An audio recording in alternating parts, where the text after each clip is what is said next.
तो फाइनली आपका आज इनऑर्गेनिक केमिस्ट्री का पेपर हो चुका है और सभी बच्चों के एकदम फेस में स्माइल, खुशी, वो एक अलग ही झलक नज़र आ रही है। और सीधे आते ही कुछ स्टूडेंट ने तो मेरे को व्हाट्सएप पे मतलब मैसेज करना स्टार्ट कर दिए, पेपर भेज दिए। और क्या बोला आपको पता है कि सर जो आपने गेस पेपर डाले वह के वह क्वेश्चन आ गए और हमने वही पढ़ के गए और एकदम से पेपर देख के एकदम बहुत ज़्यादा खुशी मिली हमें।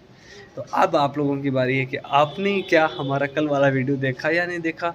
अगर देखा है तो मेरे को बताना कमेंट करके कि आप लोगों ने जितने भी मैंने क्वेश्चन बताए क्वेश्चन करके गए हैं या नहीं गए और कैसा गया आप लोगों का पेपर, वह मेरे को ज़रूर बताएंगे। आप लोग कमेंट सेक्शन में जाओ और बताओ कि हमने जो पेपर बनाया गया इस पेपर उनमें से क्वेश्चन आपके मतलब कितने क्वेश्चन है जो आपके सही हुए, ठीक है।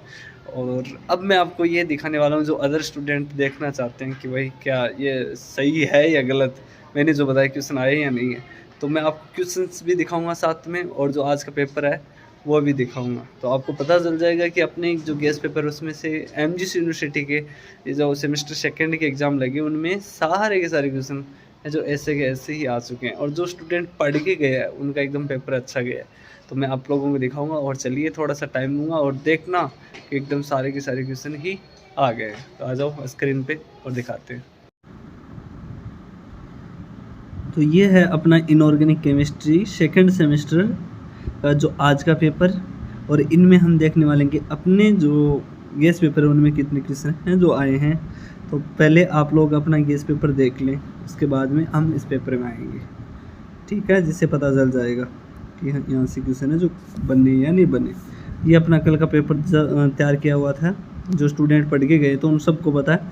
तो ये अपना था step wise and overall formation constant. एक अपना था chelate effect, very important 100 type question के अंदर मैंने बताया, जिसमें अगर बड़ा भी बन जाता है जिसमें ये थर्मोडाइनमिक ओरिजिन जोड़ देते हैं, लेकिन क्लेट इफेक्ट करके चला। एक अपना यहाँ पे था पीएच मेट्री एंड स्पेक्ट्रोमेट्री के अंदर, ये यूनिट फेस्ट किए थे। उसके बाद में अपनी जो सेकंड थी उसमें मैंने बताया था आपको कि एक electronic spectra and magnetic probe जैसे क्वेश्चन है, लेकिन एक अपना यहाँ पे मैंने ये भी बताया कि ऑर्गल डायग्राम से यहाँ पे क्वेश्चन बन रहा है, तो इम्पोर्टेंट भी बताया था और ये आ गया two Z. Magnetic exchange coupling था, एक स्पिन क्रॉसओवर, ये देखो एकदम से दिखाते हैं आज ये आया या नहीं आया। फिर charge transfer spectra and spectroscopic, ठीक है। उसके बाद में ऑर्थोगोनलिटी थ्योरम, मैंने बोला वेरी इंपॉर्टेंट और ये आ ही गया, ऑर्थोगोनलिटी थ्योरम एंड इम्पोर्टेंस। फिर अपना स्कोनोफाइल symbols, importance group and matrix, ठीक है। उसके बाद में यहाँ पे जो क्वेश्चन आया है वो अपना यहाँ पे ये आया था ऑर्डर ऑफ फाइनेटिक ग्रुप एंड सब ग्रुप, ठीक है, इन दोनों के बीच में रिलेशन बताना था। इसके बाद में 100 टाइप क्वेश्चन आया था यहाँ पे सिमेट्री एलिमेंट और सिमेट्री ऑपरेशन का, मैंने देखो गेस पेपर के अंदर पहले ही करवा रखा था। एक structure and bonding in metal carbonyls, एक डाइनाइट्रोजन एंड डीऑक्सीजनरेट, ठीक है। एक था अपना मेटेलोबोरेंस और एक था अपना हायर बोरेंस और एक अपना ये क्वेश्चन था right A detail note on metal carbonyls, ये था। अब हम चलते हैं इनमें से कौन कौन सी जो क्वेश्चन है जो अपने पेपर के अंदर आज की इस क्वेश्चन पेपर के अंदर आए हैं। ये पेपर है आपका और ये पेपर हैं जो मैक्सिमम वो 40 नंबर का है और यहाँ पे सेक्शन वाइज है। सेक्शन ए के अंदर आपको यहाँ पे करने थे, यहाँ पे ईच क्वेश्चन कैरीज 1 मार्क, एक तो 10 क्वेश्चन आए थे इसमें से, तो 10 में से आपके यहाँ पे सीधे 10 नंबर मिल रहे हैं, एक नंबर का 10, मतलब एक क्वेश्चन का 1 नंबर था और 10 नंबर यहाँ पे सेक्शन ए से आपको मिल रहे थे। उसके बाद में सेक्शन बी के अंदर आपको यहाँ पे जो मिलने वाले थे वो 3 नंबर के वाले क्वेश्चन थे, ठीक है, प्रत्येक क्वेश्चन।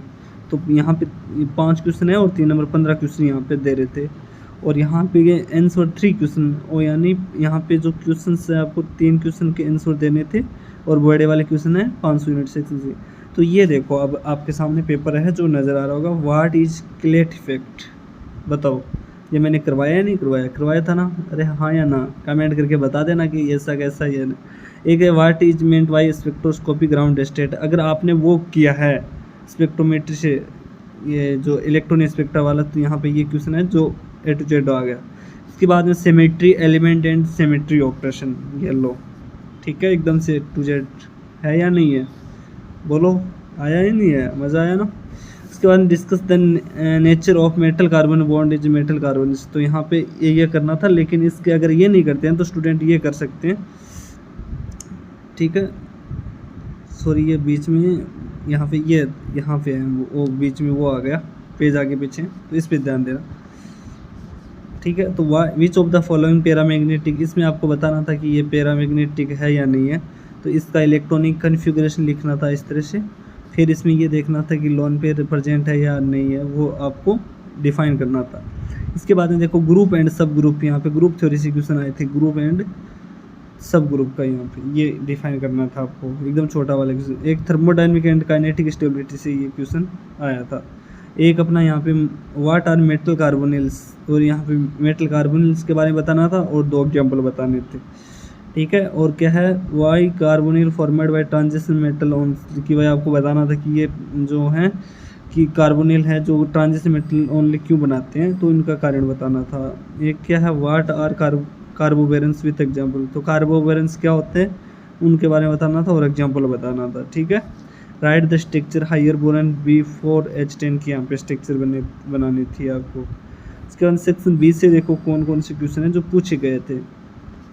बी के अंदर यह पूछा what do you understand by stability complex, तो क्या जानते हो आप स्टेबिलिटी कॉम्प्लेक्स के बारे में, उनके बीच में क्या रिलेशन होता है। Step wise and oral stability constant, ये था, ये देखो स्टेप वाइज वाला आ गया ना पूरा का पूरा। उसके बाद स्टेप वाइज स्टेबिलिटी कांस्टेंट इसका निकालना था और ये वैल्यू पुट करनी थी, कैलकुलेट करना था, सीधी सी बात है। लेकिन अगर ये करके आए आप स्टेप वाइज वाला तो आपके यहाँ पे नंबर बन जाते हैं सीधा के सीधा यहाँ पे।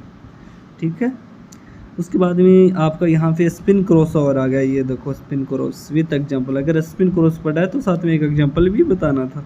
उसके बाद यहाँ पे चार्ज, अगर ये नहीं याद हुआ तो आप लोग ये करके आ गए होंगे चार्ज ट्रांसफर स्पेक्ट्रा से। फिर यहाँ पे ग्रुप थ्योरी से क्वेश्चन पूछा है explain the matrix representation of C3b point group. ठीक है, तो यहाँ पे ये बतानी थी। और यहाँ पे explain the point group with symmetry element, तो यहाँ पे इसका पॉइंट ग्रुप बताना था आपको और इनकी सिमेट्री। ठीक है, अब देखो अगले सेक्शन की ओर चलते हैं हम लोग। ये रहे अपना यहाँ पे सेक्शन सी आ जाएगा फिर, तो discuss nature of metal carbonyls की यहाँ पे डिस्कस करना था। अगर ये किया तो ठीक है ना, ये टर्शरी फॉस्फिन वाला करना था। एक explain the metal halide cluster से आया था, एक ये मेटल बोरेन से रहे, अगर ये कर लिया तो ये कोई दिक्कत नहीं। एक क्वेश्चन करना था इसमें, तो आपने किया होगा तो बता देना कि आप लोगों ने कितने क्वेश्चन है जो अटेम्प्ट किए थे। What is meant by thermodynamic stability of metal complex of, इसके फैक्टर इफेक्टिंग बताने थे। और ये लोग ऑर्गेल डायग्राम, ये टू जेड वैसा वैसा ऑर्गेल डायग्राम और यहाँ पे ड्रॉ करना था। एक ये अपना ऑर्थोगोनलिटी थ्योरम वाला, यहाँ पे सारा का सारा ये टू जेड ऐसा वैसा 3 क्वेश्चन देने थे, तो 3 अगर ये कर देते सीधी सी बात है। 1 नंबर 10 का था, तो यहाँ पे आपको सीधे कितने नंबर देखो, सेक्शन सी कितने नंबर का आता है, 5 नंबर का आता है। यहाँ पे 5 से 15 नंबर आपको ये सेक्शन सी दे के जा रहा था, एकदम पास हो रहे थे आप आराम से, यहाँ से एकदम से पास होने का जुगाड़ था एकदम से, जो एकदम कुछ भी नहीं पड़ा था, ये आराम से करके चला जाता तो आराम से हो जाता पास। तो ये अपना इनऑर्गेनिक केमिस्ट्री का पेपर था एकदम से। तो अब आप लोग मेरे को बताएंगे कि कैसा गया आप लोगों का पेपर, और कमेंट करना, लाइक करना, अगर वीडियो अच्छा लगा तो लाइक करना, शेयर करना, चैनल पे पहली बार हो तो सब्सक्राइब जरूर करना, कि आज मैं गेस्ट पेपर डालने वाला हूँ ऑर्गेनिक केमिस्ट्री का। ठीक है, तो ज़रूर बताएंगे कि आप लोग कैसा गया आप लोगों का पेपर। ठीक है, थैंक यू सो मच।